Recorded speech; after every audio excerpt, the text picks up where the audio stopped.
Let's see if we can fix that. I've got my glasses on today because I am tired today. We did not have a good night with the training last night, guys, as I was telling you about yesterday. Up in the night using my washing machine again. Anyway, I've got a cup of tea, so all will be fine. Hello, you're at the beach. Oh, lovely, Lorianne. That would be nice. Is it cold there still? Will Coco be with me today? Who knows? She's sleeping down there. And when we had our team meeting, she was literally just walking back and forth in front of my face. That was at 11 this morning. So she might hear the sewing machine and jump back up. We just don't know. Yeah, she's got like a thing, I think, hasn't she, for the sound of that sewing machine. It just draws her. Oh, hello, Connie in Canada. Hello, hello, hello. Oh, I tell you what, guys, seeing all these lovely names of countries far and exotic places, it makes you just want to go away. Who knows when we'll next be able to go away? But we're going to have to live vicariously through you, which is why, Lorianne, I want to know if the weather's really nice by the beach. Hello in Norway. Oh, have you got snow still in Norway, or is it now lovely and spring-like? I guess it depends on where you are in Norway. This is still driving me mad, this annoying piece of hair and my terrible fringe cutting disaster. I was faffing around with it all meeting, because it's the problem with Zoom, you can see your face on there all the time, so you're just like, oh God, I've got terrible fringe cut. I want to see what your answers are, guys. I feel like I ask questions and then nothing. Gorgeous yesterday, rainy today. Oh, like the UK. Sorry to hear that, but I'm glad you had a nice day yesterday. Oh, and you've still got some snow in Lillehammer. Oh. Well, we have got warm, mild weather, I think. And what's most exciting is when I look outside, the tree that is on the street has got buds all over it. It's about to bloom, which is really exciting. It's about to be a lovely, lovely blossomy tree. So what did we do yesterday? We did top stitching prep, and we did all of our little top bits, so the flaps basically. So you've got these ones and those that go on the top of the pockets. And I realised when I was prepping for today that I didn't actually do the top stitching of the pocket with you guys, but I've just done it. So I've done that as well. So we've got those two all done. So the next thing we need to do is make sure that you are marked, everything is marked on your pattern. I don't know what that is, I think it's my dish. Oh, sorry guys, it cut out. And I was like, oh gosh, that hasn't happened for ages. And I thought, oh my goodness, I'm gonna have to start another one. But fortunately, I've got you still there. Hopefully you are still there, guys. Yes, brilliant, okay. So what I was saying is, I have actually got the original pattern here. So I haven't got the printed version that you guys will have, but I know that you've got your pockets marked out. So your pockets, you need to mark through so you know the position of the pocket flap, both at this hip pocket and also for the flap here at the bust. So where you've got the marks kind of around, you've got the dotted lines, you just need to mark through at the corners. So for this patch pocket, just mark through at the corners. And for the flaps, just mark at the top two corners and also the top two corners of the top flap there. So just mark through with a pen so that you've got a little circle. Gosh, this is really annoying. I had a black fluffy cardigan on and now all the fluff is all over my fabric.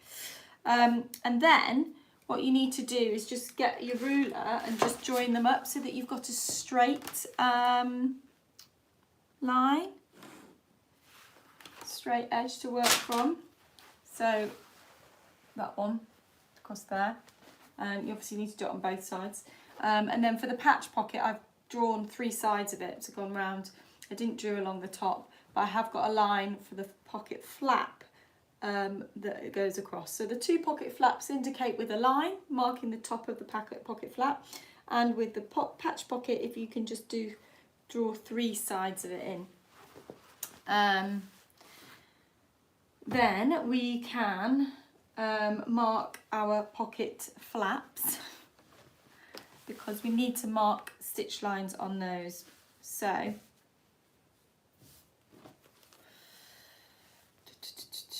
what we're going to do is, if you take your pocket flap, I've just got this one first, we're going to mark 1 centimetre along the top edge.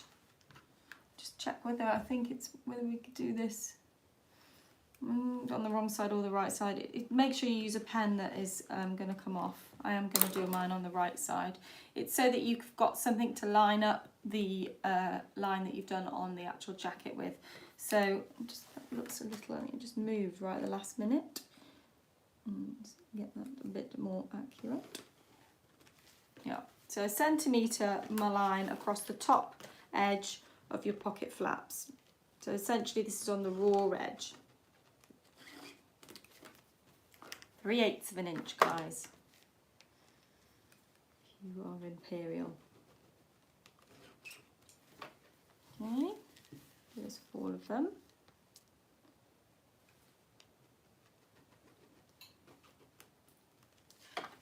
Okay. So all of them now have got a line along the top so that they will be easy to position onto the jacket.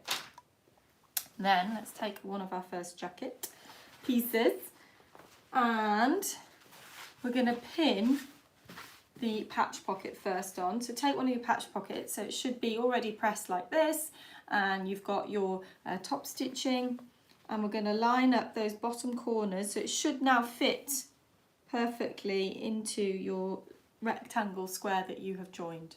Okay, I'm going to have a sip of tea. So I'm now just going to, I find it easier to pin things like this horizontally. I find a horizontal pin much more easy to take out. So I'm just going to pin this all the way around on these 3 edges. Make sure that at the bottom where you've got the folded up bottom edge, that you're really tucking that in. We don't want to see that. I'm going to put an extra pin in there just to make sure that that's held in place.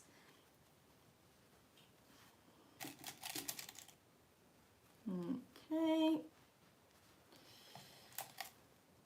Okay. So that is it. All pinned on. Okay. Now we're going to edge stitch it on.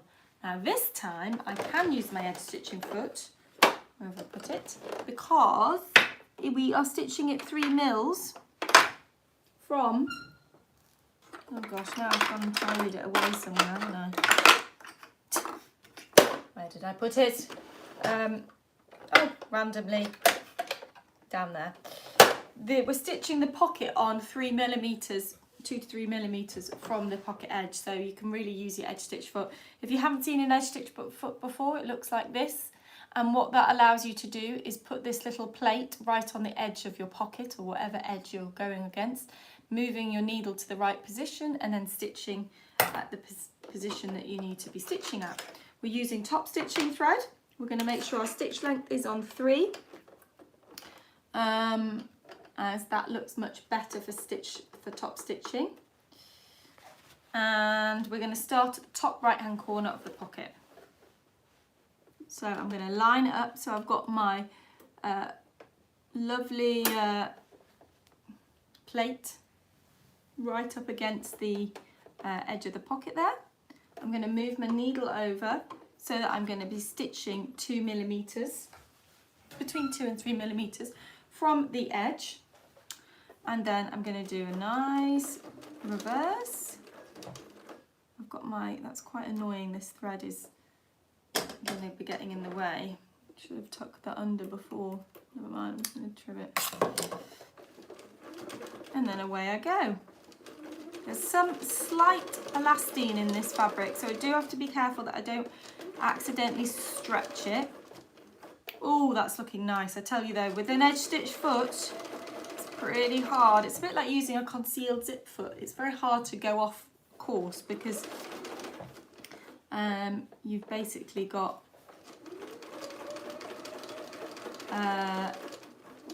that kind of edge, this kind of locking it into position. You can't really move away from that. Okay, so just make sure that I'm on the same position when I come back. When I drop that back down again, yeah, my plate is nicely tucked up against that edge again, and just coming along the bottom edge.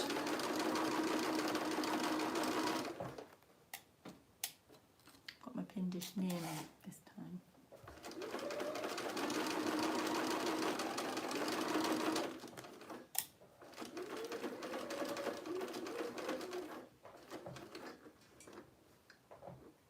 Oh, it's hard this. I can see it's going to be slightly, it's one of those half stitch lengths that would have been better if it was half. Never mind. It was slightly too far, but it wasn't that much that it looks bad.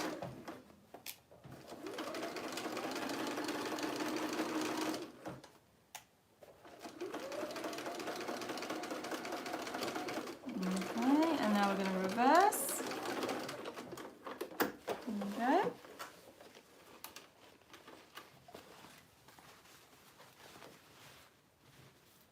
Okay. Oh, that looks good. Let me show you guys. Stitched it on. I should say the pocket looks like it's not straight, but it's because the hem is curved. So if you look at the pattern and where the pocket position is and you think, that's a bit wonky, so it's obviously made a mistake here. We didn't make a mistake, or you haven't made a mistake. It basically was, it's just because it's nice curved when it's on the hem, so it looks like it's slightly off, but it's not. It will look straight when it's worn. So we can then trim those bits off, make sure we get rid of those. Now, if you want to, you can do a bar tack. So a bar tack is a really narrow, like almost like a satin stitch you create through a zigzag. So if you do reduce your zigzag stitch length to like 0.5 or something, so it's really close together, or 1, and you just kind of stitch for about half, about 5 mils, so half a centimetre, barely anything, and that will if you do that across the top, you'll see that on shirts sometimes. If you do it across the top here and there on either side of the pocket, it will strengthen that pocket so that the pocket, you know, that's not going to come off over time, because to be honest, if you think about your hands going in and out, a reverse stitch isn't going to hold that. So a bar tack, you just want to keep it again really close to the edge, 2 millimeters from the edge, and you're just coming across by about 5 millimeters, super narrow, super like short stitch length of a zigzag, and that will create a little bar tack. You can look them up. If you look at bar tack on Google, you'll be able to see what one looks like. The reason why I'm not going to do it with you is because my normal stitching thread is not quite, it's not as nice a colour as that. I didn't have a mustard, it's a bit yolky yellow, and I just don't want to have that on there. So I'll have to do that afterwards when I've got some better matching thread. So that's one patch pocket done. Let's carry on and let's do position the flap. Okay, so I'm taking my flap, pull it down here, and we've got to line that up, so that needs to be lined up with the line that's there. So if you kind of sort of, if you fold it back on itself, you can see where that line, if you kind of fold it, tuck it in like that, you can see, make sure that line is in the right position. Then holding it steady, you want to flip it back up and pin from the underside, because we're going to be sewing it from that side.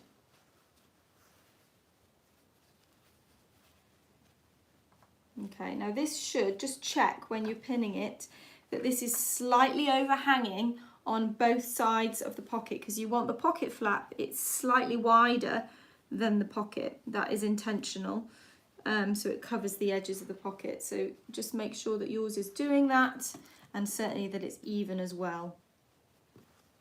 And I'm putting my pins in like that, parallel along the line, so that they're gonna be easy to take out.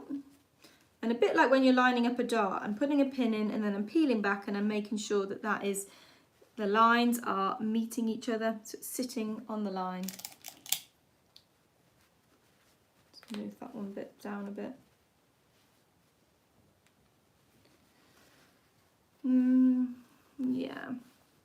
That's good. And just move that pin up a bit. Okay. So I've been quite thorough with my pins. I've made sure that pretty much each one is touching the next one so that it's holding that in position really well. I've checked that it's going to be evenly overhanging on both sides so that it will cover it's about hanging over by a few millimeters on each side, slightly wider than the pocket. And now I'm just going to stitch that on. However, we need to make some changes because we're just going to stitch that with a regular thread. So I'm going to take this off. Take my top stitching thread off, put my regular thread on. Oh, my spool's come apart. I've not got much of this left, so it's a good thing that I'm not doing that much. A long seam right now. I'm going to take my edge stitch foot off. I'm going to get rid of, you can still stitch it at 3, stitch at 3 if you want to. I've just made sure my needle's back in the middle position, and I'm just going to thread this up. I'm not going to bother changing my needle, because if you remember, my needle is a size 16 needle that I had yesterday. But it's fine.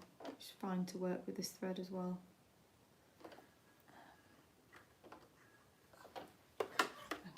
Okay. So I'm now with the flap facing upwards then, so I can obviously see my pins. I'm going to use, this is where you're going to have to know, I mean in a way if you drew a line on both sides, that would be useful. It doesn't say to do it on both sides, but I think that would be really good if you did do that, because then you could see your stitch line. However, on my foot, I know that about if 2 millimeters sticks out from the edge of the foot, that's a 10 centimeter marker, a centimeter marker. So I can keep that as my guideline, but if you want to draw yourself on another stitch line, you can do that. So make sure you do a nice reverse at the beginning.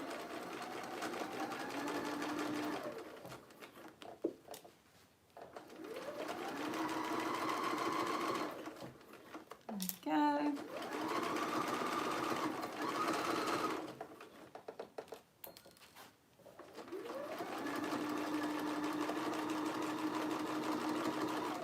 And then a nice reverse at the end. Okay, so that's essentially stitched on. Yeah, and then what will happen is we're going to press it down over like that, press it flat with the iron, and then we're going to top stitch it. But I'm not going to top stitch it yet. We're going to do that one because we've got our threads. We might as well just go and do this one on this side because we've got our threads all sorted. And then I've got a bit of a bunky, lumpy bit there. This one I've drawn it on the wrong side. I'm going to do it on both sides, guys. See if it's easier doing my pen line on both sides. So just mark my centimetre line on there. I think I thought I was doing it on the right side, but I wasn't. I did it on the wrong side.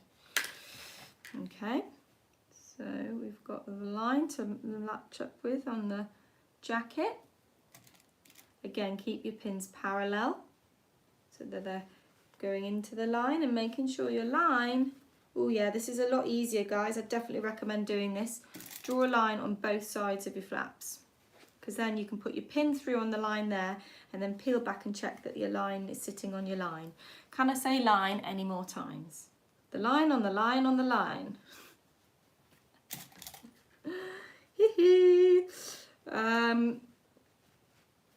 There we go.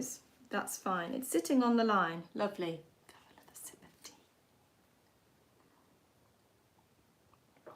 Yorkshire tea, in case anyone's ever wondering. That is the only tea I drink. I am definitely a tea snob. I like strong tea. Okay, so now I don't need to think about the distance coming out the edge of my foot because I've got the line to follow. Make sure you do a nice reverse.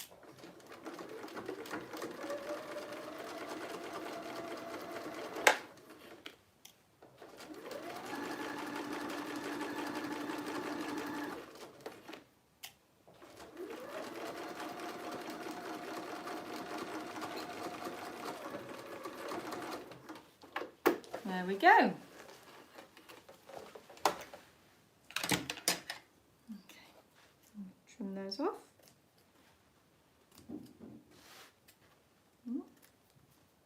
Some cat outside. Okay, so now what we're going to do before we do our pressing is we are going to, yes, a regular thread is in the bobbin. I don't know if that was a question and someone's answered it, but yes, it was. And then we are going to trim now. Oh, I'm very scared at this point, but fold your jacket back so you're absolutely not catching that in. Ooh, we do not want to do that. And then we're going to just trim our seam allowance down to half its width. But essentially it needs to be about 5 mils. Because that's then when the top stitching, which will be at 6 mils, it means that the top stitching will cover the raw edges of the seam allowance. So do the same then, pull it up, allow the jacket to really move out the way, and then just trim. Ooh, still felt scary.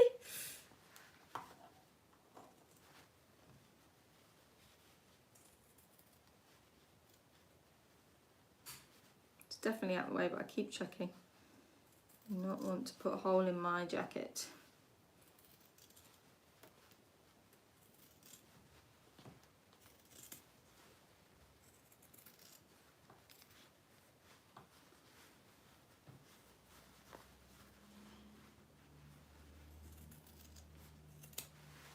There we go. Wonderful. So we now can do some pressy. So let's move this out of the way and get the iron up. Move this out of the way, move my tea out of the way.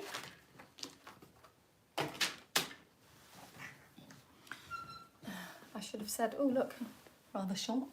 I'm wearing a shift dress. I haven't worn a shift dress in ages. And any of you who've been following us for a while, like a long time, will know that about 5 years ago I lived in shift dresses.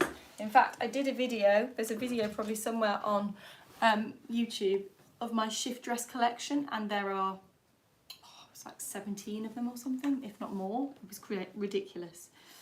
But back then we didn't have so many other lovely patterns to choose from, so I found the shift dress just like the most perfect thing for work, so I just made them, and also I could make them in like 3 hours. So I just had a lot of them.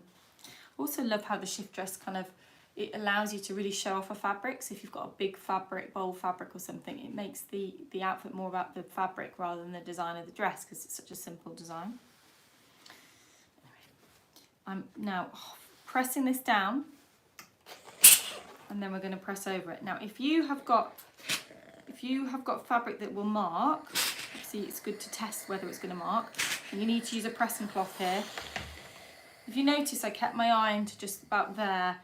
I wasn't putting my iron all the way over like that, just keep it to the edge, because that's the only part that I wanted to press. Because if you press over here, you're going to then get an indentation on the flap of that top of the bit there, which we don't want. So that's that. And then fold that down.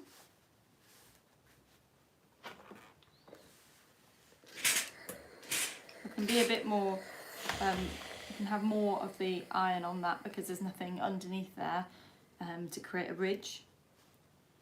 Just pressing down and just whilst it's cooling off, and that will help set it. If you iron something that's quite stubborn and then immediately take it off the ironing board, then it basically will just bounce back. Whereas if you kind of keep it in its position until it's cooled, it sort of sets. Better? Okay. So now we need to top stitch it again. Pull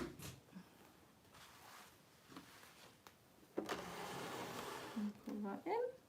So I need to now re-thread it up again.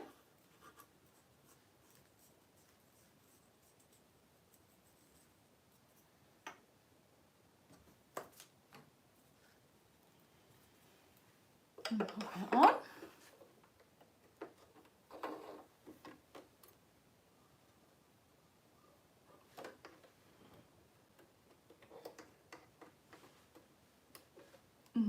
Need to cut that end. So again, not changing my bobbin thread or anything, it's all the same. It's only just changing your top thread.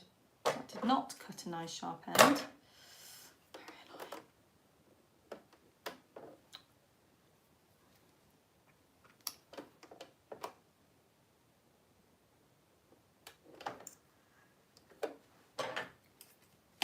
Okay, so we are now going to top stitch it 6mm from the folded edge, so the folded edge of the flap there. So if you remember when we were doing our top stitching, it was yesterday, it was 6mm, so we need to keep it the same distance, so all matchy. And you're going to cross over you will end up crossing over the stitching across the top here. That's fine because you're stitching all the way across from the edge of the top, so you're going to go over the other top stitching that comes down the pocket flaps, but that's okay. So stitch length 3, make sure you're on that, and then I just need to move my needle so it's at a 6mm position. That looks good. Now if you need to check 6mm, guys, you just lift your tape measure up like I did yesterday and you just check what that is. Hold it up against your needle.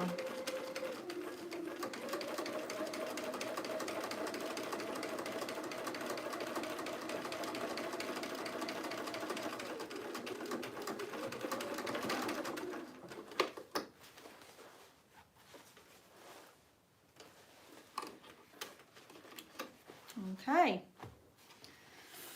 done.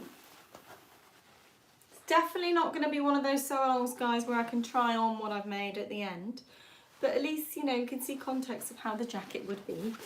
It's definitely going to be a big reveal in my makes video at the end of the month. So I'm now going to go on and just do this one on this side as well.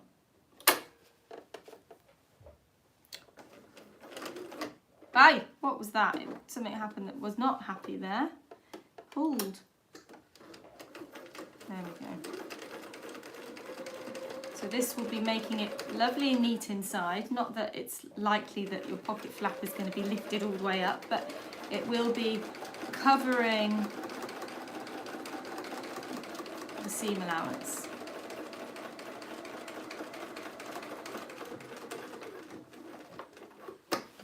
Bobbin might be close to running out because it's making that kind of noise. Okay, and there we have that as well done. So all one pocket, that's the whole pocket done. The only thing left to do on this is the eyelets, or so the press studs, and you can see if I lift up there, you can't see any of the seam allowance because it's been completely kind of encased in by that top stitching. So we've got one side done, guys. Okay. I'm sort of thinking, what should I do next? Whether I should, there's no point me kind of doing it again with you on the other side. I should maybe just go on and do the collar or something. Or we've got a facing to do actually. Let's do a few of those bits together. Not so satisfying, but we need to be able to do those things. I should have said, I haven't actually marked my eyelet pieces on yet because the original pattern that I have, we actually moved them, so I need to cross-reference it with the printed pattern that you guys have to see where the position is, and I didn't have that, so or I grabbed one and it was the wrong size, so I can't do that, but I'll just mark them on afterwards. But ideally yours will be marked on at the beginning so that you've got those ready. You can move on and do eyelets.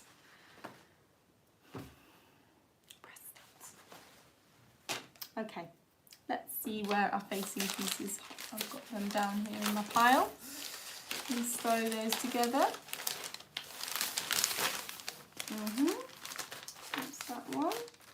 And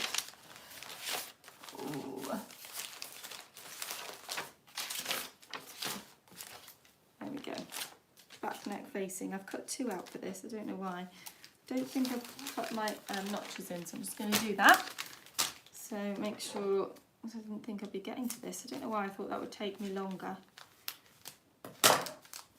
So So you need your back neck facing, which looks like this. You should not have two. You just need one. Sometimes I do that. Does anyone else do that if it's just easier? I think it's because the pattern piece, I guess you won't have done that because your piece will look like that, but when a pattern cutter makes an original piece, it's often the full piece, and then we turn it digitally into like that. I'm not actually sure on the version you guys have, but you've got all your fabric cut out in such a small piece, you've got all your fabric folded in two, like for you to then unfold your fabric at the end and just cut one, and you're not really getting that much waste. You're not going to save that much fabric by not cutting two, so I'm cutting one. You know what I'm trying to say. Right, let's cut these notches.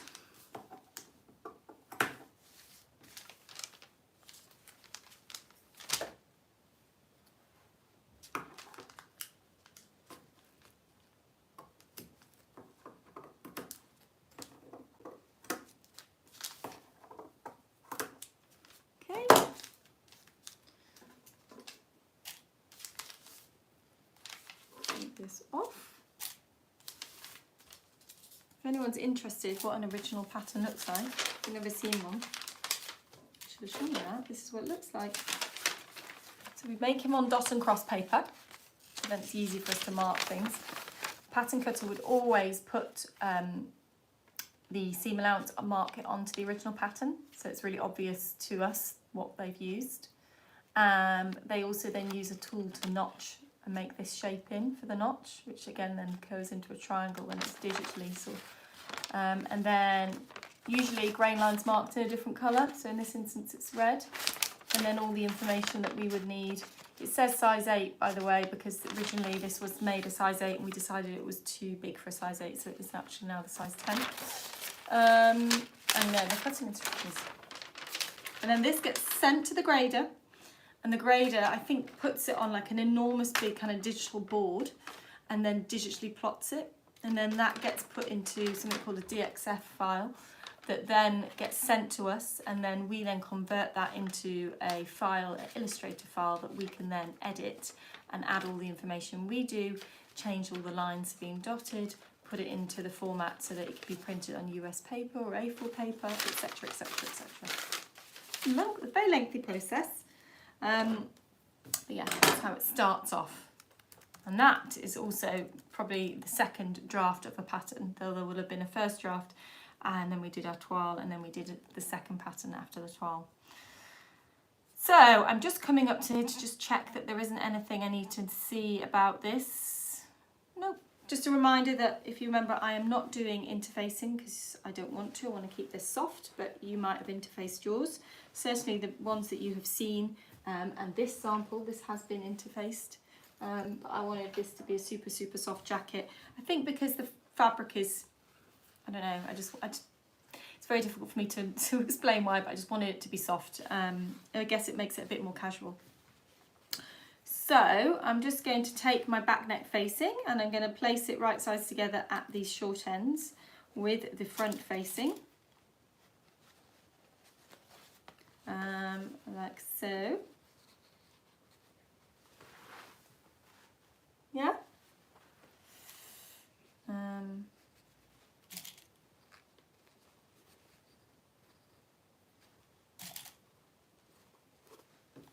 Okay. And then I'm just going to stitch that. Oh no, I'm not. I've still got the overlocking thread on there. Oh gosh, I've only got that much thread left, guys. I have to say that I'm still out of like, because obviously before we used to have a haberdashery section in our physical shop, so I never had to buy haberdashery because we just always had it. And we have got some threads still left over from the stock, but it's only a few kind of colours now, and we haven't got mustard. And I was so sure that in my collection of threads at home that I had mustard. I was like, it'd be fine, and then I realised I didn't, and then I realised it was the day before. And obviously no shops were open, so there was nothing I could do, and I couldn't get thread quickly enough from Amazon or anything. So that's why I'm sewing with this. There we go. So seam allowance is 1.5 centimetres, 5/8 of an inch. So I'm just going to line up with that marker and sew that in place.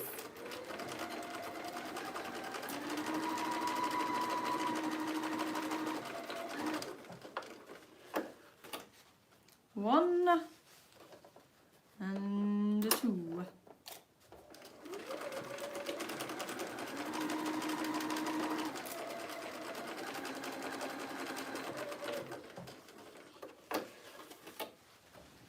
Okay.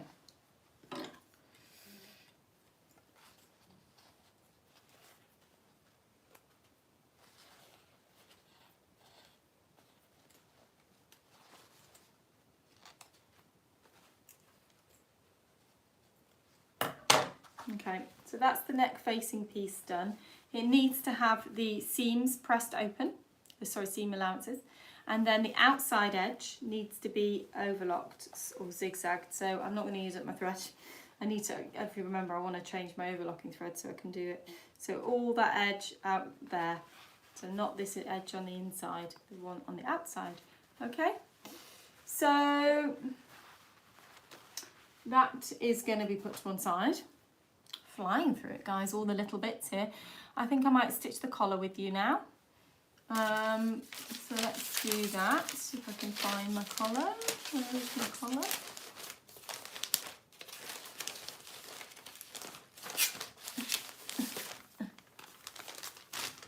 So this collar has also got a nice big seam allowance on it. Hopefully you'll see that there's not too many fiddly bits to this jacket at all. We haven't done the elastic channel, which is just another bit it's a slightly fiddlier bit because it's a thin piece of fabric you're stitching on, but really the tricky bits we've already done, because the tricky bit is the top stitching, and you can see that's not tricky at all. So it's really a nice kind of, for a jacket, I'd say it's an easy jacket pattern. Just checking I did actually put those in, yes.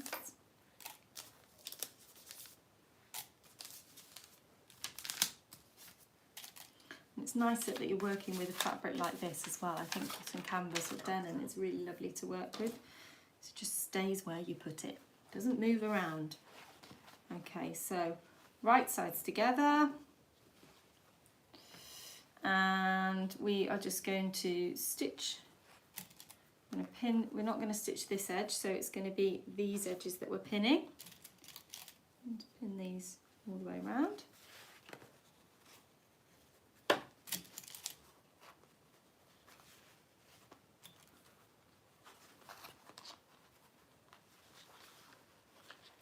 So today, guys, those of you who are on our mailing list or keeping an eye out on our social media will see that another thing has been added to Stitch School. We are ramping it up. We said we were doing that. Rosie has been working insanely hard with our Stitch School content, and we have got a new pattern up there that's available for everybody. It's the weekend bag, which is something that we have been asked for ages. We used to do it as a class. We actually sell it as a finished item as part of the Lisa Comfort Home collection in our fabric, but we've never released the pattern. And so we now have. So you can make a nice sort of big bag kind of, I mean, I would say it's, yeah, it's like an overnight size bag, or it's also, if you're kind of a mum, like you might find that, you know, you can pile all stuff in for your children. That's kind of size for a day, if you're going out for the day, changes of clothes, all those sorts of things. Or if you could also use it as a kind of like a gym bag, really. It's really quite useful and quite good, because soon, not quite yet, but soon, you will be able to go and stay away other places here in the UK. So we thought it'd be quite a good time to bring it out. So you can, when you finally are going away somewhere, you've got a nice bag to go away with. Right, so I'm just making sure that I'm lined up with the 5/8 of an inch there. And now I'm just going to stitch this together. So yeah, you can buy the pattern on its own if you're not a member. Sorry about that, guys. Had a phone call, annoyingly. Normally they can't come through, but it did. So you can buy the pattern on its own. But if you're a member of Stitch School, then you'll get it free. And also, see, if you buy the pattern on its own, it comes with instructions, but with Stitch School, you get videos of me sewing it together. So where on these sew-alongs, I'm always teasing you with showing you elements of a pattern. I'm never able to finish it fully. On Stitch School, the videos are all the way through if it's a pattern. So we're doing the whole construction with you. And Rosie, remind me, have we got our kits ready, or are our kits going to come soon for the weekend bag? Maybe we can have a link up to it. I think I saw earlier there was a little bit of chat about the weekend bag, but I missed it. I was in the middle of waffling about something else. They are ready, amazing. So we have got kits so that all the bits that you need, because it is a bit of a technical pattern, you can get those bits from us. So that the strapping, the zip, the backing.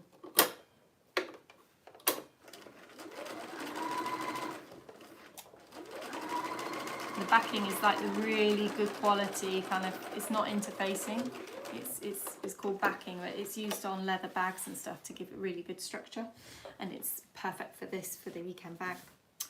Anyway, that is now stitched, so I am going to trim the seam allowances down to half their width, and then we'll turn it through and give it a nice press.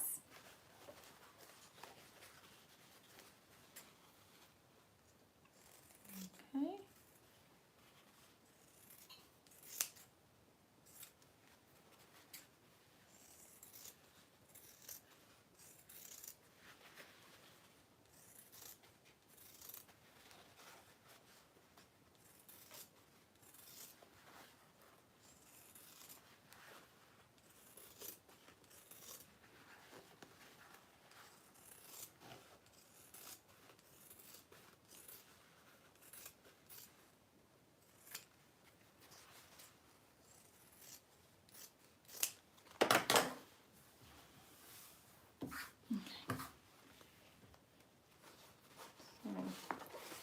Take it, turn it through to the right side, and then we're going to tease those corners out like we did before with all our little epaulettes and pocket flaps. Okay.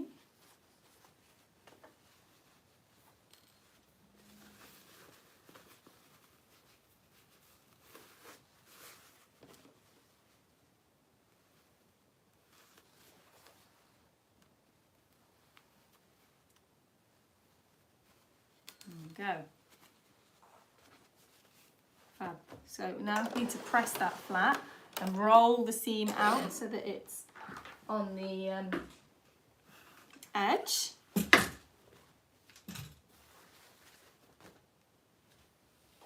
The comments have stopped going up on the screen, and you might just be having a quiet moment, guys, but it always makes me worried that there's something wrong. Why is everyone still there? Just me talking to myself. Okay, so excuse me for doing this, but I need to get some grip on my fingers, and then I roll the seam to the edge.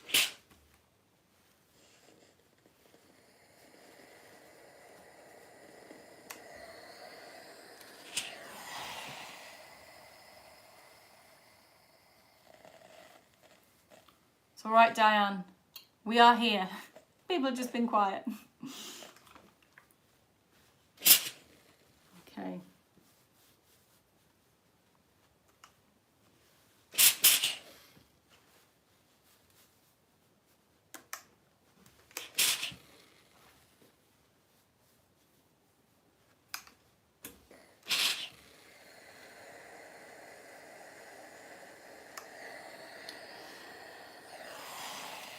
No interfacing the collar, no, Judith, that is what I want to do, but it does tell you to put interfacing in the collar. So again, just me being a personal choice that I don't want to interface anything, so I want to keep it all soft. There is enough structure in my fabric, but I do not need interfacing in there as well to hold the shape.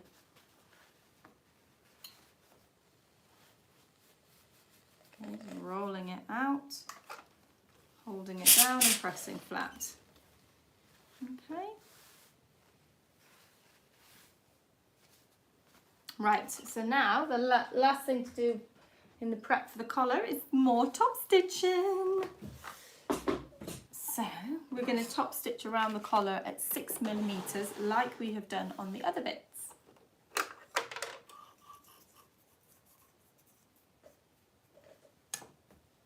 Okay, and put that back on.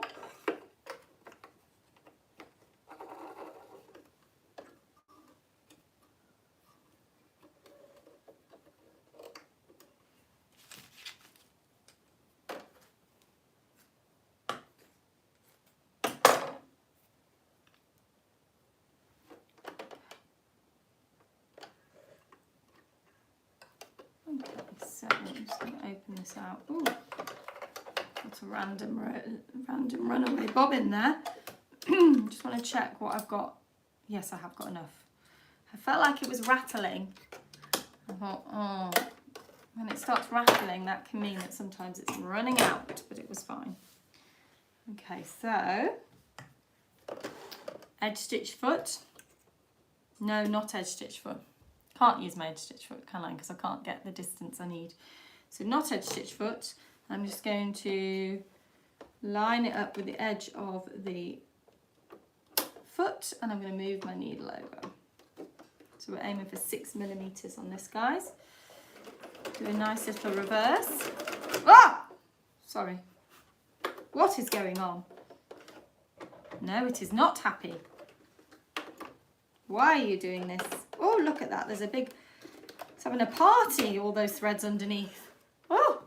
I don't know what that was about. Cut that off. No, thank you. A party of threads under my machine. Annoying.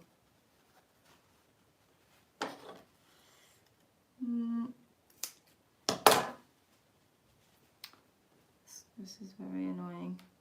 I don't want to damage my fabric. There we go. It's out. Take two, guys.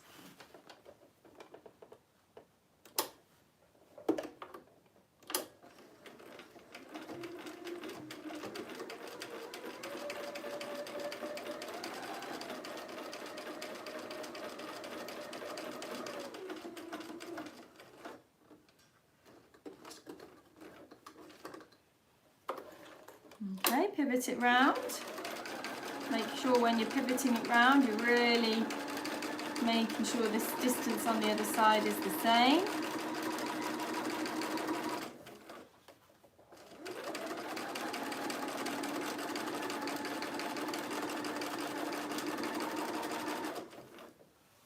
Sewing nicely.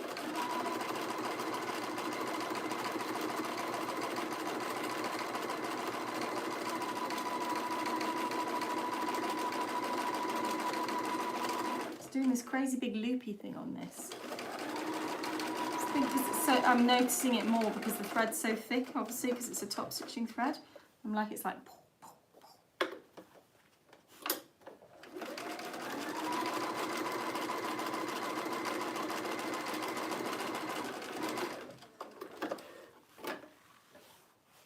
Voila! All done.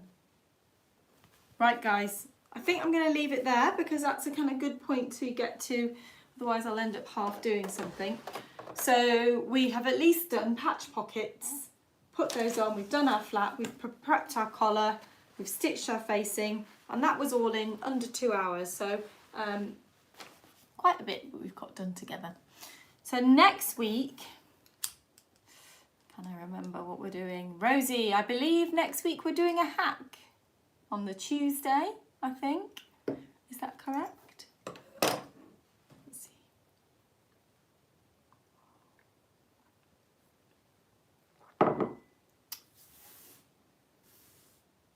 Cannot see Rosie's. I'm not worrying that like only half the comments are coming up.